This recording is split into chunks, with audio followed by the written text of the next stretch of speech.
Hey everyone, I don't know about you, but I love to see a little bit of a behind the scenes look into my favorite YouTubers' day, so I wanted to share something a little bit different with you in today's video. Thank you guys for stopping by Lavender and Lace. I'm Alicia. Welcome back to my viewers that come and see me each week, and hello and welcome if you are new here. I hope you enjoy today's video. It is a little bit different than my normal content, but I did want to try something just a little bit different. Life has been a little bit crazy the last 3 weeks for me.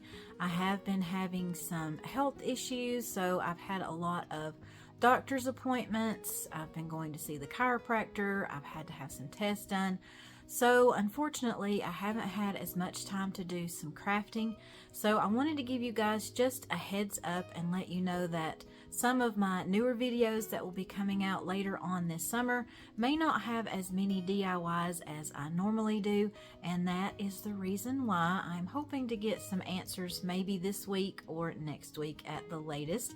But I did want to show you something else that I really enjoy doing this time of year, and that is gardening. I absolutely love being outside and digging in the dirt and just getting my hands dirty, and I just love to watch things grow. And I'm hoping that you guys will enjoy this video and maybe even learn a little bit yourselves. I have been gardening since I was a kid. I learned a lot from my grandparents and my parents, which I will tell you a little bit more about in today's video.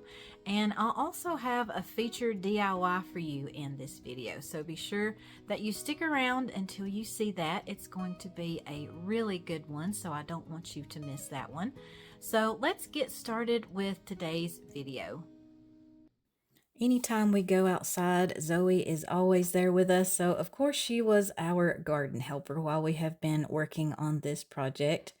And I do have several raised beds, and we put these in a few years ago, and I really enjoy the way these work. They work well for us. You can just have a couple of different vegetables and things in one raised bed. And to get these ready, we do have to till them and just remove any of the weeds and grass from the previous year. And then I just like to take a rake and just remove all of the weeds and the roots and things, just to make sure that you have kind of a blank canvas, if you will, before you get all of your plants set out.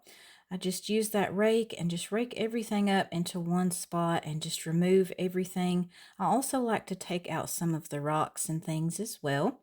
And this year I am a little bit behind schedule. I normally like to get my plants put out around the second week of May, but we were actually gone on a trip this year, so I didn't get to get everything put out as early as I normally do. But here are all the beds once we have them cleaned out and raked and ready to go. And we have added several different bags of black cow and just different things to build up our dirt. We have the clay dirt that doesn't grow things very well. And once we had everything ready to go, that meant it was time to go to our local greenhouse. This has been in our community since I was a kid. My pa and granny actually lived close to town, so when we didn't have to get a lot of things, we would just walk to this greenhouse and just pick up a few things if we needed them. They always have a good selection of plants and vegetables, and very reasonably priced.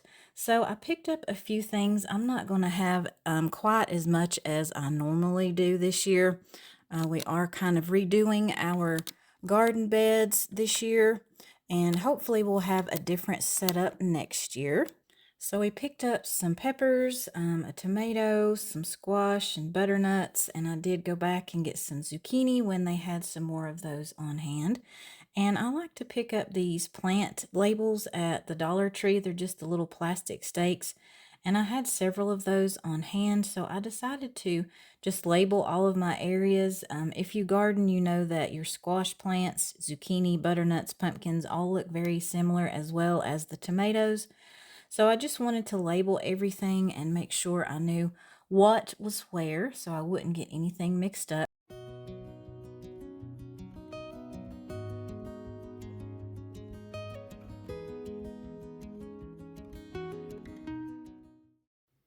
So let's take a break for just a minute from gardening and work on this DIY. I picked up this box at our local thrift store and I was able to get this for 50% off. So I picked it up for $3.50 and someone had made this. I could tell this was handmade. So I wanted to just give this a makeover. And I just started by removing those hinges from the doors and taking those off. I knew that would make it a lot easier to get this sanded and then painted. So I did just take this out to our garage and I used my electric sander to sand off as much of that paint as I possibly could. Of course, I didn't even try to do all of the inside, those shelf areas. That was just not happening. And I was not going to take the time to use just a piece of sandpaper and do that by hand. So I just left that as is. And I painted the doors with 2 coats of my Waverly chalk paint in the color plaster. This is kind of just my primer for this project. And I did start painting that inside of the main portion of this box, and I realized pretty quickly that that was going to just take way too long. So thankfully I did have some white spray paint on hand, so I just took that outside and I spray painted it. Unfortunately, I didn't have enough to do 2 coats, so I did have to go back in and just touch up with that plaster colored chalk paint. And then I love this blue-gray color, and I picked this up from Hobby Lobby. I painted the doors with 2 coats of that paint, and I also did the sides of my box as well as the bottom and the back portions of the box. I did leave the inside shelf area and the top my plaster color. I'm going to be decoupaging those areas in just a bit, so of course I wanted to leave them the neutral color. And I did do 2 coats of my blue paint just so I wouldn't have any of those brush strokes showing on my project. And of course, once I had everything nice and painted and good coverage, I went back in with a piece of sandpaper and just did some distressing on all of the areas that I had painted blue. And you just get that pop of that plaster colored chalk paint when you do this. And I just love the way that that turns out. It just makes it look very old and rustic, like it has been sitting in the kitchen of a farmhouse for several years. And it did actually remind me of my granny's china cabinet or hutch that she had in her dining room, and I didn't even realize or remember that hers was almost this exact same color blue until I was going back and watching the video, and it just brought that back to my mind.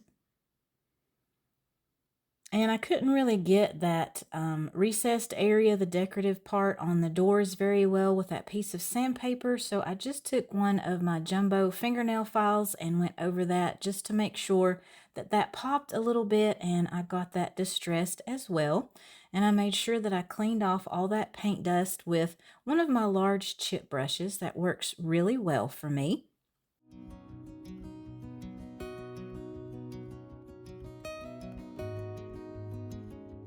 And I had found these napkins at Hobby Lobby. They were actually in the clearance section, so I picked these up for 50% off. And these were the 2-ply, so I just had to remove that one layer. And to apply this to my box, I just put down a thin layer of Mod Podge on the top, just smooth that out and made sure I didn't have any lumps or a lot in one area. And then I just applied my napkin and made sure I got the portion of the design that I wanted on the top and just pressed that kind of gently with my fingers. I did not want to tear this or rip that.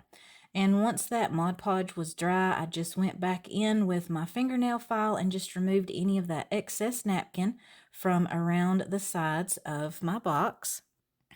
And I just repeated all of those same steps to decoupage my napkin to each of the shelves on the inside, and I also applied them to the front portion of each of those shelves as well. So I just put a little bit of Mod Podge there, and I just cut these down to size so they would fit onto my shelves.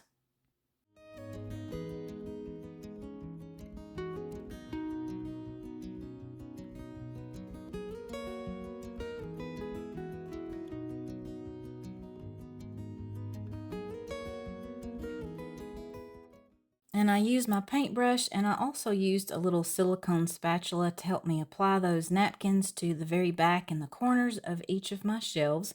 And just use that fingernail file again just to gently remove any of that excess napkin. I just did that in a downward motion.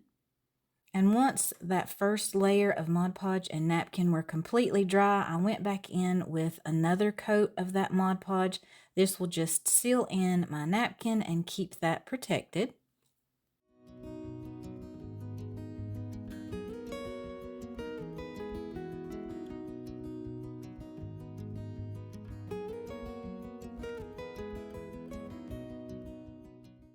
And for my embellishments on the front of my doors, I found these little decorative scroll pieces at Hobby Lobby. They were 99 cents for 4 of those. So I just placed them where I wanted them, and I did have to have an extra set of hands for this part. These come with very tiny nails that you can use to apply them to your project, and thankfully these doors were very thick, so the nails worked perfect for me. If you were working with a thinner wood, I would recommend using some hot glue or wood glue to attach your embellishments. And I also picked up some of these hinges that would match the scrolls on the front of my door. I will be displaying this with the doors open, so I wanted all of those to match. And I was a little concerned that these wouldn't work because they are a little bit smaller and a different shape than the original hardware that this came with. But they're working well so far. I did have a little bit of issue with getting my doors to close, so I may have to go back in and tweak these just a little bit, but I really think that these look better than the ones that this came with. And I also grabbed some of this distress ink at Hobby Lobby. I got one of the multi-packs, so it came with 4 different colors. I decided to use the vintage photo, and I just went around the top, the edges. I also did the shelves on the inside. For some reason, I didn't show that to you guys. But I also went around the doors as well, the bottom, the sides, the back. I just put some distress ink on this entire project. This just makes this look a little bit more rustic and worn. And of course, you guys, if you don't like that rustic farmhouse look, you could completely skip the distress ink as well as the distressing with the sandpaper. And I found several of these Mayberry Street miniatures at Hobby Lobby, and I kind of splurged a little bit because I thought they were absolutely adorable. And I have a couple of these mini nesting hens to put in my china cabinet, we'll call it that. And we just displayed everything in there, and I absolutely love how this one turns out. I think it is so adorable, and I may have to go see what other miniatures I can find to add to this, but it is going to look perfect in my kitchen or dining room, and it just takes me back to those summer days when I was spending a lot of time at my granny's house. But what do you guys think about this one?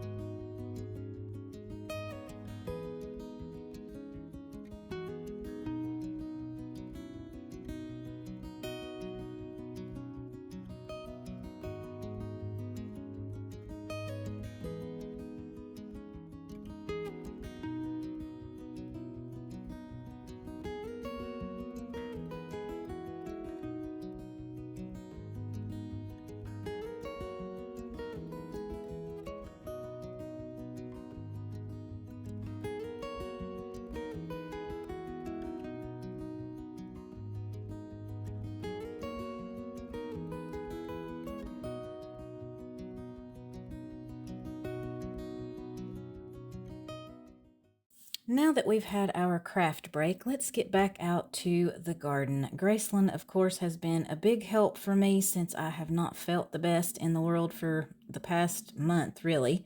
Thankfully, I'm almost back to 100%.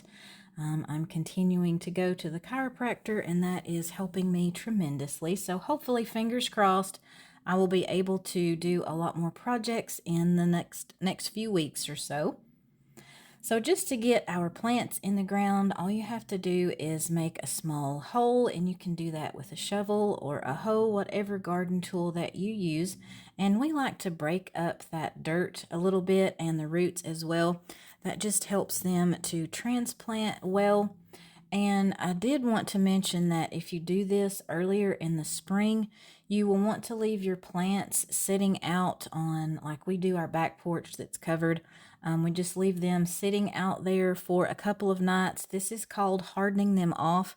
That just gets them acclimated to the temperature outside versus the greenhouse that they have been used to. But since I was a little bit later in getting everything set out this year, I didn't have to do that. We did leave them out for one night, and then we got everything set out.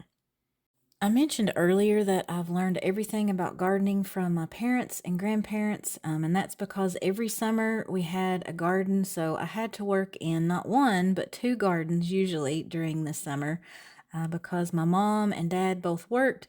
So during the summer when we were out of school, I would stay at my pa and granny's house, and every day we would go work in the garden. So most of everything I know about gardening, I learned from them, and I am hopefully passing that on to my kids, and maybe they can continue that tradition when they get older. I also like to go ahead and put my tomato cages around my tomato plants when they are small.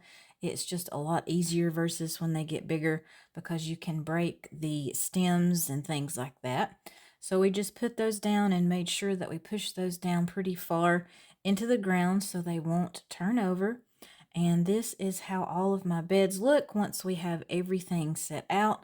Now all we have to do is make sure that everything stays watered well, keep the weeds out of these, and hopefully we will have a lot of nice vegetables to eat later on this summer. And we also have several wild blackberry bushes that have just come up volunteer around the edge of our garden. I'm sure this is thanks to the birds that we have around our house.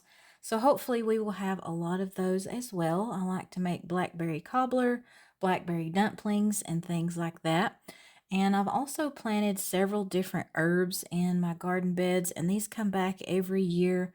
I have lavender. I also have some lemon balm, which is absolutely taking over everything. It spreads like crazy. So if you don't want just lemon balm everywhere, you might want to put that in a container planter. But this is really good to dry and put on fish or chicken, and you can also make a tea with that.